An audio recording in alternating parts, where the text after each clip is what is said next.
It was the moment I had dreaded but knew was inevitable. I stood at the door, watching Sophia pack her bags, the silence between us heavier than any words we could say. I had loved her with everything I had, but love wasn't enough to keep us together. "Don't go," I whispered, my voice trembling barely above a whisper. She looked at me for a moment, the tears in her eyes reflecting the pain we both carried. But she turned away, as if our love had become a burden she couldn't carry anymore. "I have to," she replied softly, her hands trembling as she zipped the last of her things. "I've waited, I've tried, but we've lost ourselves somewhere along the way." I stood frozen, watching her walk out the door, my heart breaking with every step she took away from me. I thought I would never survive this. But somehow, I did. The days blurred together, an endless cycle of waking up and wishing for sleep. I hadn't realized how much I had depended on Sophia until she was gone. Each morning, I woke up to an empty bed, to the quiet hum of a world that kept turning while my heart stood still. James, my best friend, tried to pull me out of my dark hole. He invited me out for drinks, for walks, even forced me into meaningless distractions. But nothing could fill the void she left behind. "I know it's hard, Ethan, but you can't keep punishing yourself," James said one evening, sitting across from me at the bar. "She's gone. You have to start living for yourself now." His words cut deeper than I wanted to admit. The pain was still raw. The idea of moving on felt like betrayal. But deep down, I knew Sophia was right. She couldn't carry us both anymore. I had to heal, even if it felt impossible. A week had passed, but I couldn't escape the memory of her. The smell of her perfume still lingered on the pillow. The sound of her laugh still echoed in the back of my mind. I had to leave the apartment, the place where I had built so many memories, now a mausoleum for what was once alive. I walked through the streets hoping to outrun the past, but it followed me like a shadow. My phone buzzed. It was a message from Sophia, a photo from when we had gone hiking last summer. I hadn't deleted her contact yet, and seeing her smile, so free and happy, broke me all over again. James' voice interrupted my thoughts. "You're still holding on to the past, man. You need to let her go." But how could I?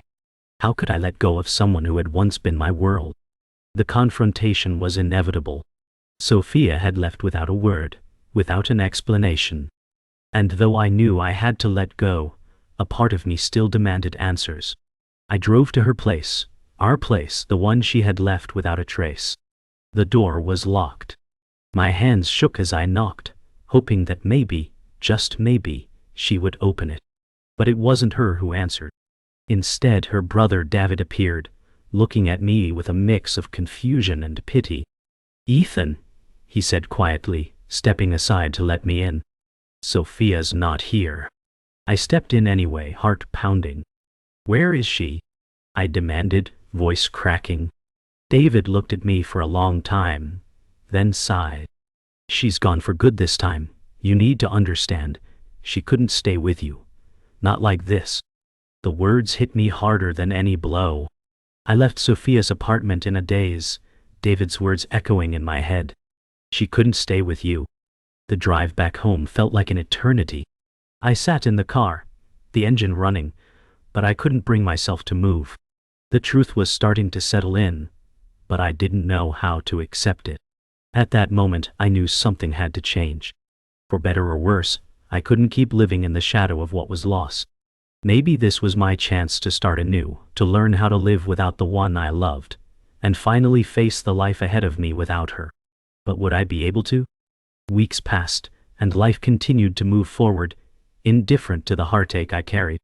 Sophia's absence became a constant ache, a silent presence that lingered in every corner of my home.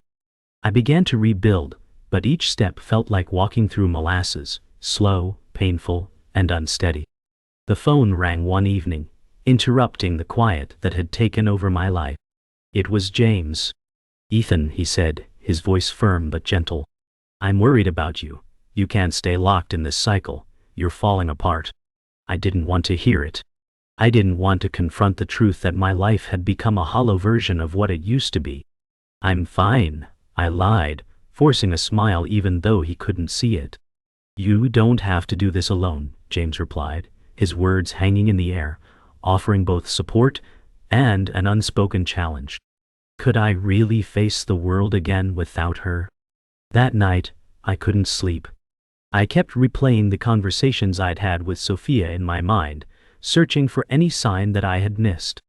Was there something I should have said? Something I should have done differently? The silence was deafening.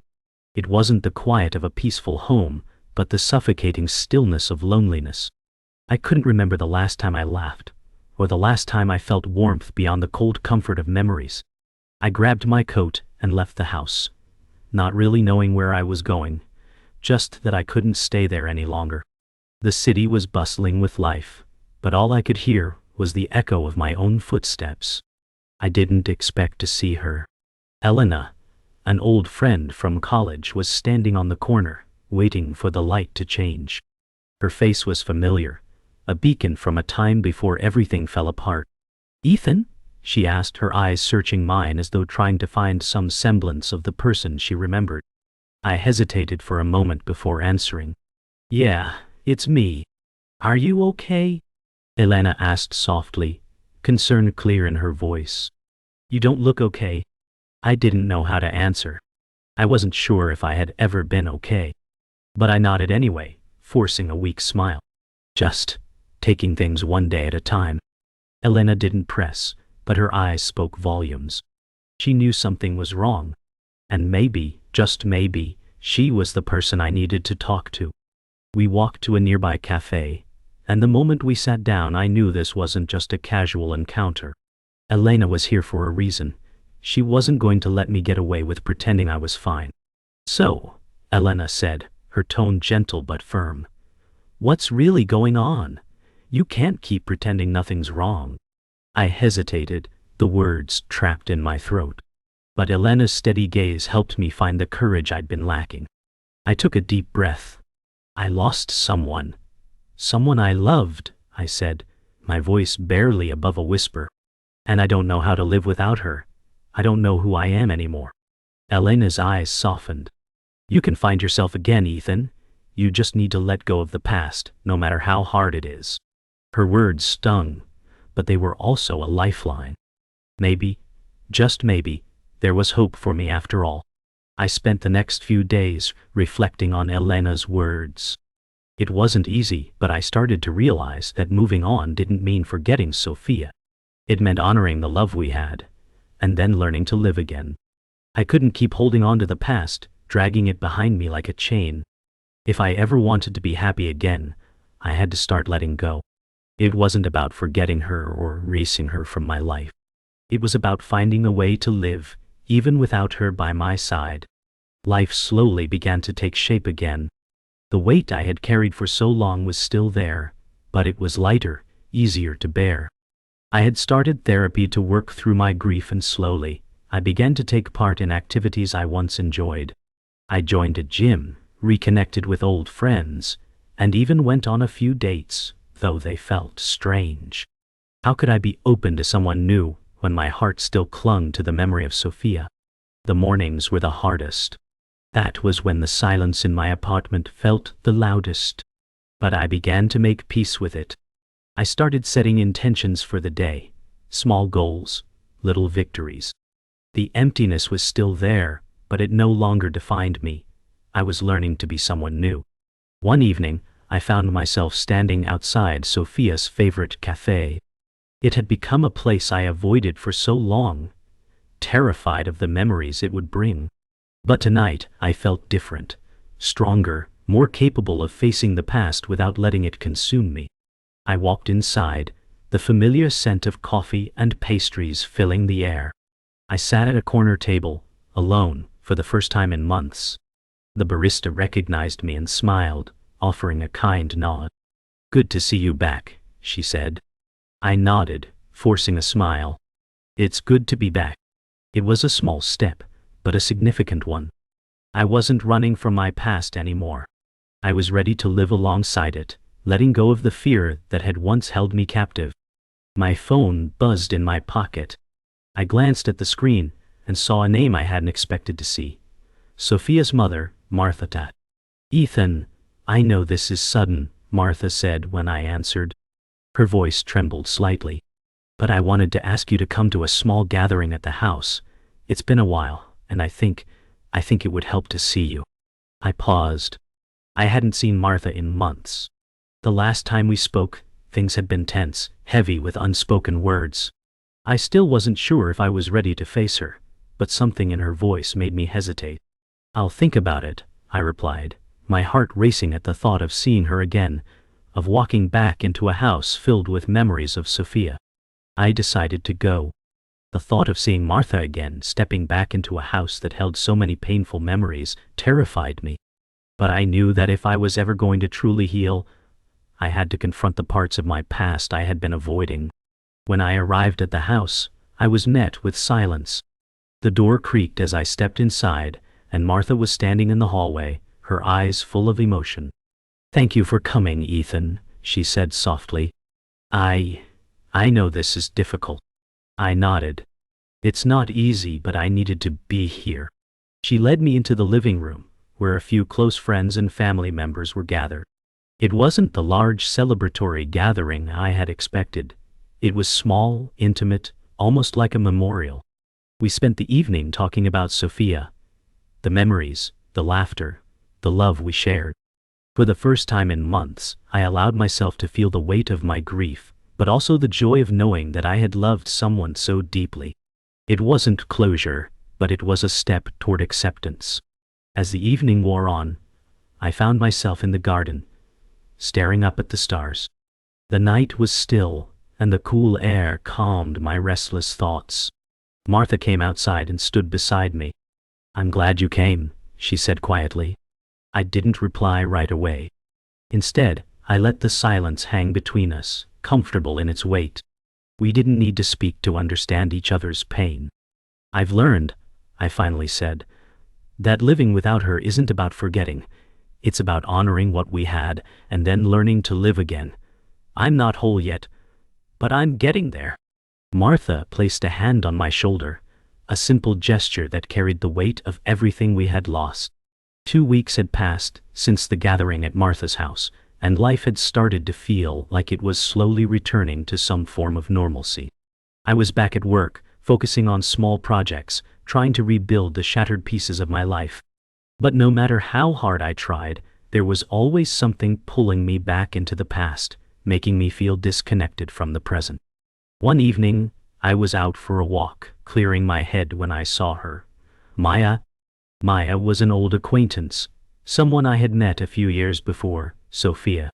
She was standing at the corner, looking at her phone. Our eyes met, and she smiled, her face lighting up with a warmth I hadn't seen in a while. "Ethan," she said, stepping forward. "It's been ages." It was unexpected, but seeing her there felt like a sign. I hadn't realized how much I needed someone to talk to until I saw Maya standing there, offering me a friendly presence in the midst of my chaos. We walked together for a while, catching up on life. Maya shared her news, how she had recently started a new job, and how she had been feeling lost in her own way. As she spoke, I realized how similar our struggles had been. Loss, loneliness, the feeling of never truly belonging in this world after something so significant had been taken away. "You know, I've missed having someone to talk to about all of this," she said, her voice quieter now. "Life's strange. It feels like time moves on, but we're still stuck, like we can't catch up." I nodded. "I feel that too. Like I'm living in two worlds, one where Sophia is still here, and one where she's not. And I'm not sure how to leave the first one behind." Maya smiled, a small, sad smile. "Maybe you don't have to. Maybe it's not about leaving it behind, but learning how to live with it." Her words felt like a balm to my soul. Maybe she was right. Maybe healing wasn't about completely forgetting, but about finding a way to carry the memories without being overwhelmed by them. Over the next few weeks, I saw Maya more frequently. We began meeting for coffee, taking walks, and just talking. There was something comforting about her presence, something that allowed me to open up without fear of judgment. I had always been afraid of moving on, of letting go of Sophia's memory in order to move forward. But Maya showed me that it wasn't about erasing the past. It was about building a future where I could hold on to the love I once had while still embracing the possibility of new connections. One night, as we sat on a bench near the park, Maya turned to me and said, "I don't think you're ever going to forget Sophia. But I think you'll learn to smile again, and that's a start." It was the first time I allowed myself to think that maybe, just maybe, I could smile again. I could live without losing her all over again. One afternoon I found myself sitting in the living room, looking at Sophia's pictures that still lined the shelves. It was a strange feeling, nostalgia mixed with a pang of sadness. But instead of feeling overwhelmed, I felt something lighter, something almost peaceful. I realized that for the first time in months, I wasn't clinging to the past out of fear. I was holding on to the memories because they were beautiful, and I could carry them with me without letting them consume me. It was time to clear some of the clutter. I went through the things that had once been too painful to touch, old clothes, mementos, and packed them away, not to forget, but to create space for my future. A few weeks later, Maya and I sat down at the cafe where we had first reconnected. She had become a constant in my life, someone who understood me in a way few others could. "I think I'm ready to move forward," I said, my voice steady. Maya looked at me with a gentle smile. "You don't have to do it all at once, just one step at a time." And so I began. One small step at a time. I wasn't completely healed, but I was no longer trapped by the pain of the past. I could breathe, laugh, and even hope for the future. It wasn't about forgetting Sophia. It was about learning how to live with her memory while still embracing the chance for new beginnings. It had been months since I began allowing myself to heal, but there were days when the grief would resurface, uninvited. The silence at home seemed louder than it ever had before, and I would catch myself staring at the empty space, thinking of Sophia. Maya had been patient with me, understanding the ebbs and flows of my emotional state. But sometimes, the fear of moving on would come crashing back. Was it betrayal to let go of the past? To accept the reality that life could still be full without Sophia? One afternoon, as I sat on the couch, the doorbell rang, and I saw Maya standing outside with a hopeful smile. She had brought lunch, something simple, something that didn't demand too much attention. But it felt like more than that. It felt like a lifeline. "Are you doing okay?" she asked gently. I nodded, though I wasn't sure. "Yeah, just thinking." She handed me the container with a quiet, understanding look. "I know it's hard, but sometimes the hardest part is realizing that moving on doesn't mean forgetting." I closed my eyes, letting her words settle in my mind. She was right. Moving on wasn't about erasing the past. It was about finding space for the new. One evening, Maya invited me to a small gathering at her place. Nothing too fancy, just a few close friends. I was hesitant at first. The thought of being surrounded by happy, carefree people felt like it might pull me further away from the memory of Sophia. But something in Maya's voice made me reconsider. "Ethan, it's okay to laugh again. It's okay to have fun. You don't have to carry this weight forever." And so, I went. The laughter was infectious, the kind of warmth that I hadn't experienced in ages. I was surrounded by people who understood loss in different forms, but instead of drowning in the sorrow, they embraced joy. For the first time, I realized that healing wasn't about erasing the sadness. It was about finding the balance between sorrow and joy. At one point, Maya leaned in and whispered, "You're doing it, Ethan. You're living again." For the first time, I believed her. I woke up one morning to find myself lying in bed, staring at the ceiling. Sophia's absence was undeniable, and some days the emptiness would fill every corner of the room. I tried to suppress the thoughts, the memories, but they wouldn't be ignored. They played like an endless reel in my mind, scenes of happier times with her, our first date, the sound of her laughter, the way she'd touch my hand in the middle of a conversation, as if reminding me that she was real, that we were real. But on that morning, something shifted. I realized that while I couldn't forget her, I could choose to let those memories make me better instead of breaking me down. She would always be with me, in every lesson, in every laugh, in every step I took forward. The love I had for Sophia would never disappear. But the pain, the grief, the suffocating weight, it was time to let it go. Over the next few weeks, I made gradual changes. I went through some of Sophia's things, her books, her clothes. It was harder than I had imagined, but it was necessary. I didn't throw everything away. Instead, I kept a few meaningful items, the ones that had the most significance, the ones that represented the love we shared without drowning in the sorrow of it. I moved her photographs to a small shelf where I could glance at them when I needed to remember, but they wouldn't haunt me every day. With each step, the weight on my shoulders grew lighter. A few days later, Maya and I sat at the park, our usual meeting spot. The autumn air was crisp, and the sound of rustling leaves filled the space around us. We talked about everything and nothing, but for the first time, I felt like I was fully present. Not just for Maya, but for myself. "I'm starting to think I can live again," I said, my voice filled with cautious optimism. Maya looked at me with a warm smile, her eyes understanding. "You've always been alive, Ethan. You just needed to realize it." And for the first time in a long while, I believed it. I wasn't ready for a new relationship just yet, but I knew I could open my heart again, slowly. I wasn't defined by the pain I had endured. I was defined by how I chose to move forward. It's been weeks since the confrontation with my own heart, but it still feels like a battle every morning. I had learned to let go, but some days, the weight of absence would pull me down. The silence in the house was deafening, a constant reminder that Sophia wasn't here anymore. I found myself searching for her in the little things. Her favorite mug, her favorite chair, the smell of her perfume lingering on her old scarf. It was like chasing shadows, trying to hold on to the past while knowing it was already slipping through my fingers. But I kept moving, day after day, with the little strength I had left. The pain never fully went away, but I was learning to live alongside it. It was a random Tuesday when I bumped into Julia at the grocery store. I hadn't seen her in months, since before everything fell apart.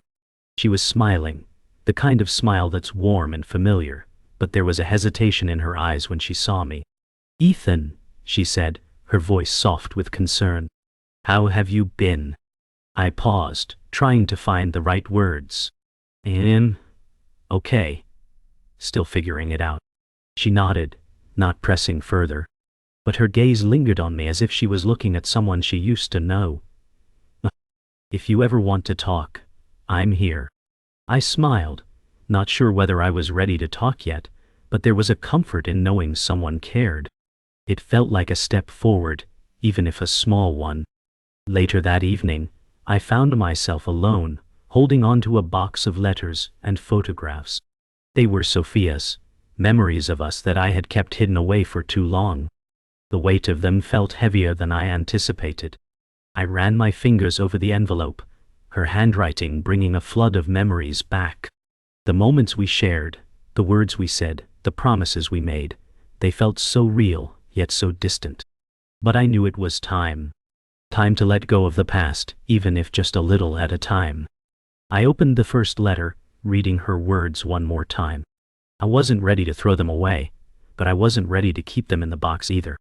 I carefully folded the letter and placed it back. Maybe one day I could revisit it. But for now, it was enough just to acknowledge it. There was something that had been eating at me for so long, guilt. I never had the chance to say goodbye to Sophia properly, and for the longest time, I carried that regret like a shadow that wouldn't leave. But as the days passed, I began to understand something important. Guilt doesn't change the past. It only holds you hostage in a place where healing is impossible.